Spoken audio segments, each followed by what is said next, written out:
کا حال ہو جاتا ہوگا، احرام کی پابندیاں، نہاتا بھی نہیں ہے، مبادا کو بال ٹوٹ جائے، دم دینا پڑ جائے، اس حوالے سے اور انتہائی احتیاط کے ساتھ جو ہے، اور وہ چل رہا ہے اور 7 دن کا سفر کیا ہے تو کیا حال ہوا ہوگا؟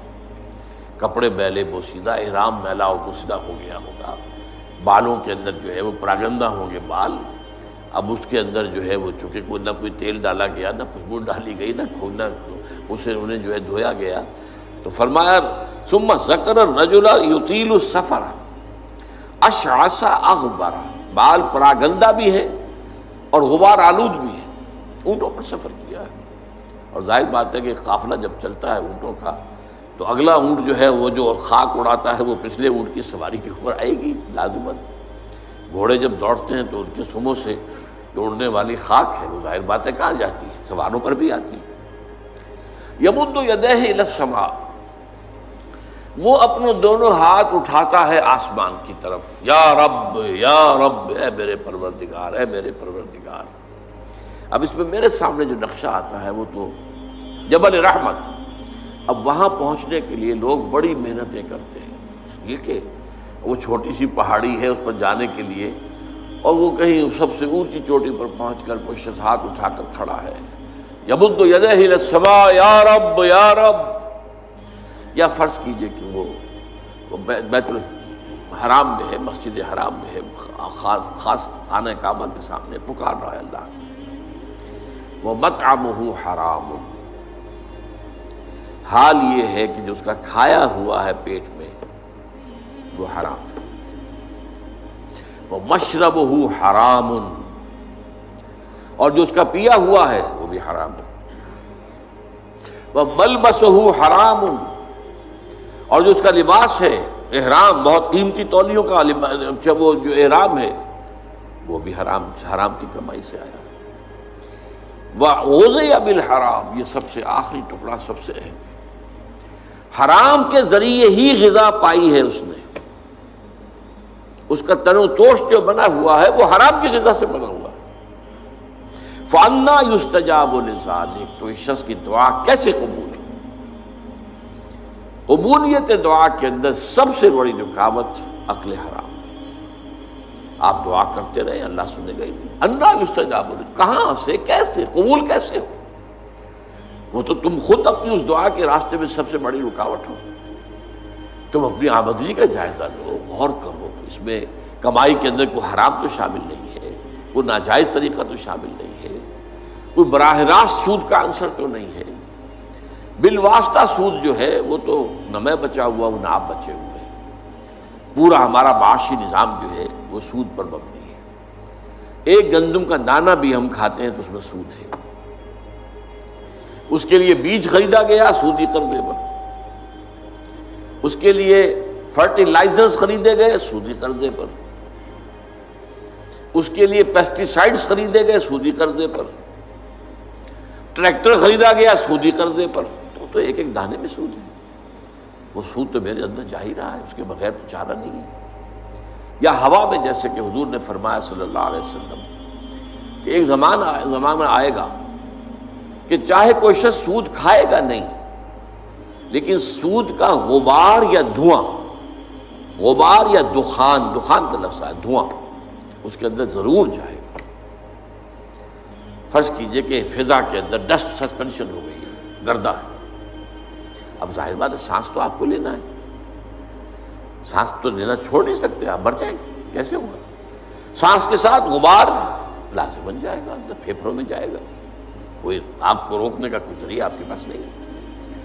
یا کہیں جو ہے جو دھواں بھر گیا ہے، فرض کی جیسے آگ لگتی ہے بڑی اونچے ہوٹلوں کے اندر، 14ویں منزل کے اوپر جو ہے آگ لگی ہے، کمروں کے اندر دھواں بھر گیا، کہاں جائے لوگ؟ 14ویں منزل سے چھلانگ لگائیں تو ویسے ختم، ہڈیاں جو ہے اس کا چورا ہو جائے گا۔ بہرحال جو بھی شکل جو بیتتی ہے تو سانس تو لینے پر مجبور ہے، جب تک بھی سانس آئے تو دھواں اندر جائے گا۔ یہ دور وہ ہے کہ جس کی فضا میں سود موجود ہے، اور وہ فضا کے اندر جو سود ہے وہ ہم سانس لے رہے ہیں تو ہمارے اندر جا رہا ہے۔ اس پہلو سے بالواسطہ انڈائریکٹ سود سے تو آج کوئی بھی بچا ہوا نہیں، البتہ ڈائریکٹ سود جو ہے وہ تو ظاہر بات ہے کہ آپ کی مرضی سے ہے. آپ نے سودی قرضہ لیا ہے اپنا کاروبار بڑھانے کے لیے. بھائی جتنی پونجی تمہارے پاس ہے اس سے کاروبار کرو. اگر بہت تھوڑی پونجی ہے تو سر پر اٹھاؤ کوئی ٹوکری پھل کی اور بیچو. اگر اس سے زیادہ ہو جائے تو چلو کوئی ریڑھی لے لو، اس سے زیادہ ہو جائے کھوکا بنا لو، اس سے زیادہ ہو جائے دکان بنا لو، اس سے زیادہ ہو جائے ایکسپورٹ امپورٹ کرو. لیکن رہو اپنی چادر کے اندر جو تمہاری اپنی پونجی ہے. بینک سے قرض لے کر اپنا کاروبار پھیلانا یہ تو تمہارا اپنا انٹینشنل تمہارے اپنے چوائس کا فیل ہے، اس پر تم پکڑے جاؤ. مکان ہے، بڑی عالیشان کوٹھی بنانی ہے، عالیشان محل بنانا ہے، قرض لیا. زندگی گزارنے کے لیے چھت میسر ہو سر کے اوپر گزارا کے قابل جو ہے سکونت آپ کے پاس ہو تو بہت ہے. ہمیشہ تو کا حال ہو جاتا ہوگا. احرام کی پابندیاں، نہاتا بھی نہیں ہے، مبادا کو بال ٹوٹ جائے، دم دینا پڑ جائے. اس حوالے سے اور انتہائی احتیاط کے ساتھ جو ہے اور وہ چل رہا ہے اور 7 دن کا سفر کیا ہے تو کیا حال ہوا ہو. کپڑے میلے بوسیدہ، احرام میلا و بوسیدہ ہو گیا ہوگا. بالوں کے اندر جو ہے وہ پراگندہ ہوں گے بال. اب اس کے اندر جو ہے وہ چونکہ کوئی نہ کوئی تیل ڈالا گیا، نہ خوشبو ڈالی گئی، نہ اسے انہیں جو ہے دھویا گیا. تو فرمایا ثم ذکر الرجل یطیل السفر اشعث اغبر. بال پراگندہ بھی ہے اور غبار آلود بھی ہے. اونٹوں پر سفر کیا ہے اور ظاہر بات ہے کہ قافلہ جب چلتا ہے اونٹوں کا تو اگلا اونٹ جو ہے وہ جو خاک اڑاتا ہے وہ پچھلے اونٹ کی سواری کے اوپر آئے گی لازماً. گھوڑے جب دوڑتے ہیں تو ان کے سموں سے دوڑنے والی خاک ہے وہ ظاہر بات ہے کہاں جاتی ہے، سواروں پر بھی آتی ہے. یمد یدیہ الی السماء، وہ اپنے دونوں ہاتھ اٹھاتا ہے آسمان کی طرف. یا رب یا رب، اے میرے پروردگار اے میرے پروردگار. اب اس میں میرے سامنے جو نقشہ آتا ہے وہ تو جبل رحمت. اب وہاں پہنچنے کے لیے لوگ بڑی محنتیں کرتے ہیں. یہ کہ وہ چھوٹی سی پہاڑی ہے اس پر جانے کے لیے اور وہ کہیں سب سے اونچی چوٹی پر پہنچ کر پشت ہاتھ اٹھا کر کھڑا ہے. یمد یدیہ الی السماء یا رب یا رب.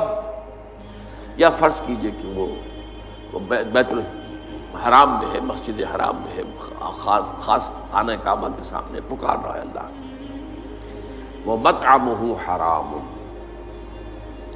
حال یہ ہے کہ جو اس کا کھایا ہوا ہے پیٹ میں وہ حرام ہے.